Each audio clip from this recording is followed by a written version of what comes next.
I'm Rodrigo, this is Josh, and today we'll talk about a site plan design for a green retirement community. But before we start, I'd like to give you guys the background for why we chose this topic, why we think this is important.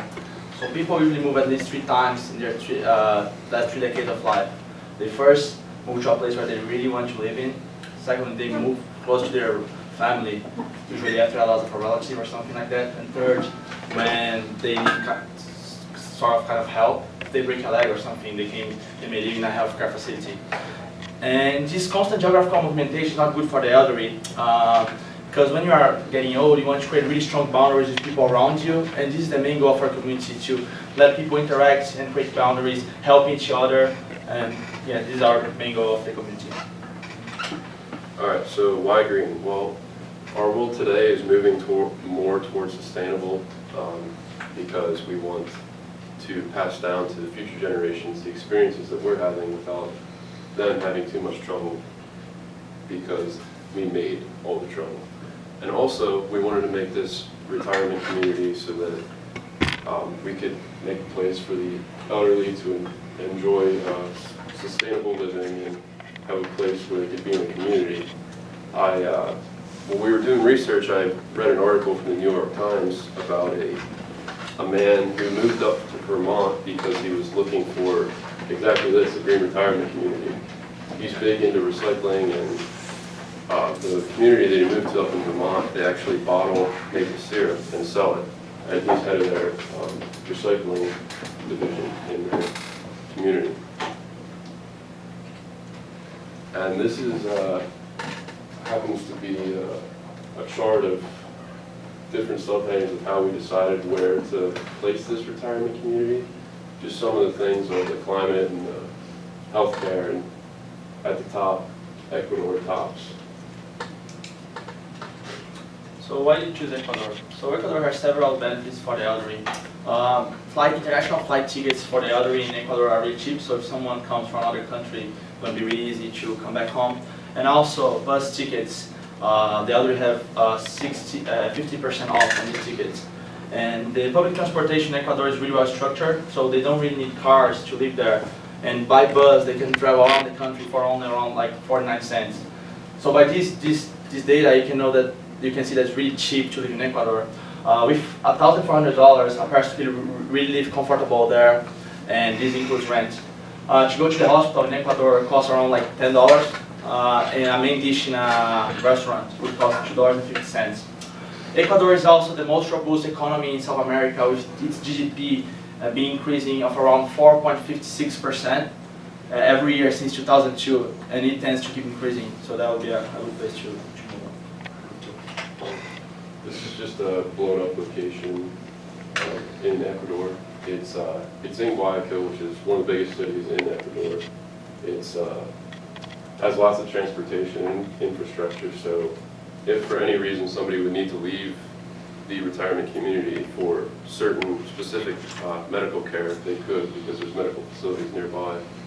And also the land's cheap compared to the locations in the U.S. So the main goal of our green retirement community would be to have the inhabitants to produce the smallest amount of footprint as possible.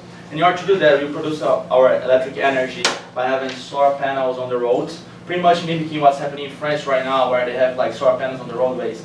And for every kilometer of solar panel on the roadways, you can light up a city of around 5,000 inhabitants.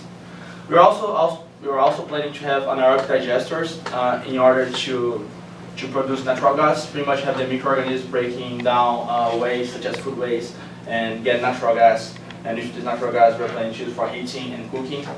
And we also we're thinking about rainwater harvesting, just collecting water from the rain, using treatments to get the water clean for the population to consume and also for washing.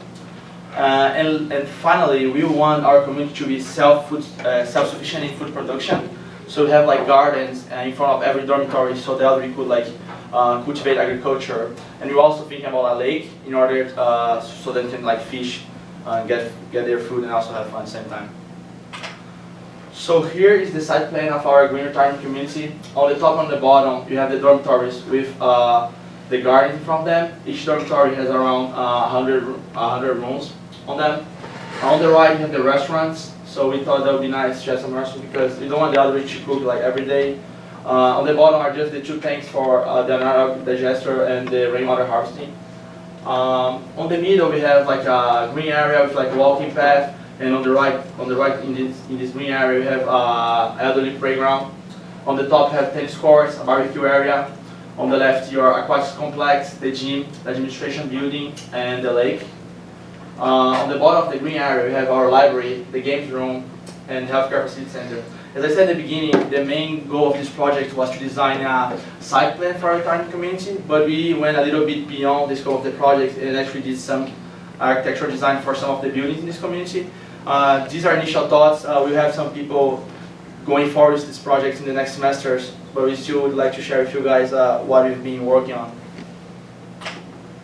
Alright, so here are two of the house style concepts. And the first one here on the right is just a very small apartment type with one bedroom and a kitchen dining area and a bathroom. The second one on the left has two bedrooms because I know once people get older, sometimes you don't sleep in the same room as your significant other. So in that case, there's two bedrooms. And also there's a large living area and a larger kitchen and a little workspace. These are just two of the blown up restaurant styles, like he said before.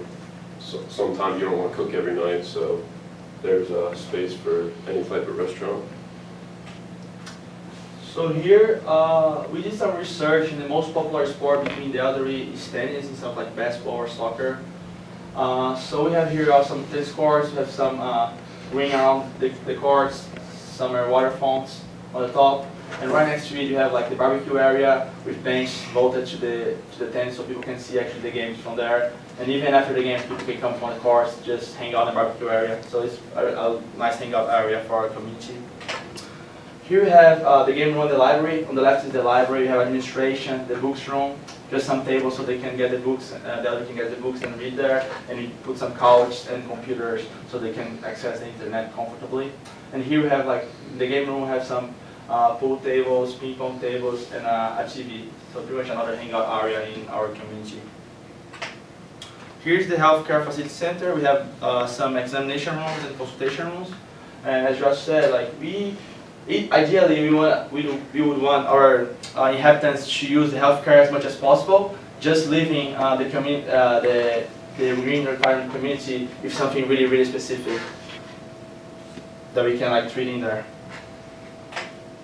And this is the green area, as I said, you have like the walking path around it, you have benches around it as well. And here you have the playground, pretty much are machines that are safe for the elderly, where they can exercise muscles that they usually don't exercise on a daily basis. This is our main complex. It's split up into two parts inside one building. On the left side there is the administration and finance, and there's also an auditorium for the inhabitants to go and either watch films or if there was a presentation of some sort. And here on the right, there's the gym and the pool area with two locker rooms here, which lead into both the gym and the pool area.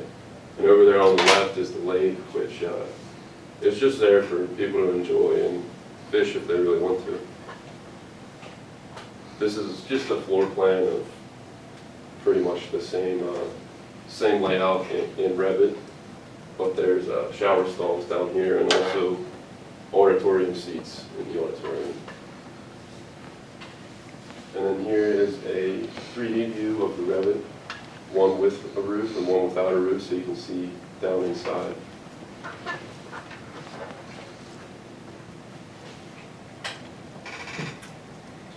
Question? That's an awful big community. How many people do you expect that you could, like, people that you could fit in there? We have 600 rooms, and we're expecting at least 2 people each room. So I think like, and this if it's like the room, like if you see like this one where pretty much the one room you're looking for like 2 people to live in there, and that room you could like get 3, so it'd be like around 1,200, 1,500, depends on how many we choose to have of each of these house styles. Could I see that last slide on your presentation of the ring?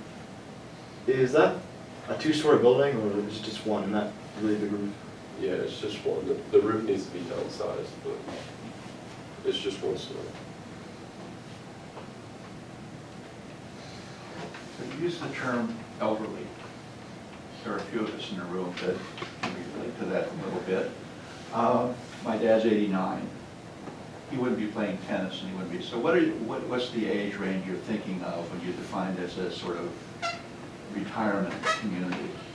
I mean, I think when you think about that, I would say 65 plus. I mean, and some people wouldn't be playing tennis, but like I still see many people going from like 65, even like 75 still playing. But like you have like the green area, the other playground you probably would like be able to use, and like the pool areas. So pretty much from 65 plus, I would say. 65 plus. Is what I would say. Okay. Is there, I'm sorry, just to follow up, is there a plan in place for independent living that would be for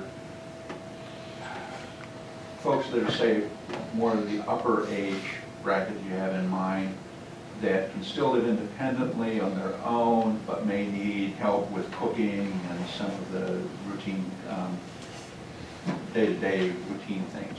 You mean like extra help from someone in the Yeah. community? Yeah. Yeah, we didn't go into too much depth about that, but that's something that we need to think of, but we didn't go into too much into that.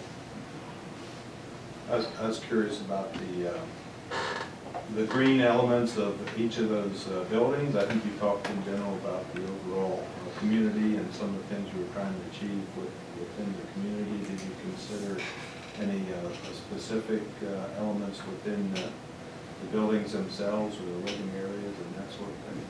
Or did I miss that part? Do you mean like,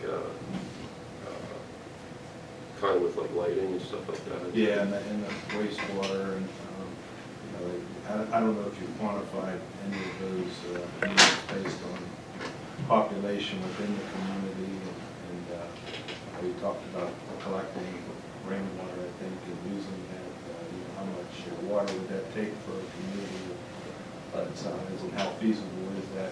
I mean, yeah. Ecuador or whatever. I mean, pretty much the money we are saving, like we saw some locations in Florida and Arizona, and they were pretty much 3 or 4 times like more expensive than what we would have in Ecuador. So pretty much it's why we thought it would be nice. Because I mean, we know that these are technologies that are like really expensive, but if you're like investing, you could get like this money, this extra money they're not spending on these US communities and spending there, and you could like invest in wastewater, solar panels, and this is what I thought about choosing Ecuador. And the type of construction that you do. That's Thank you.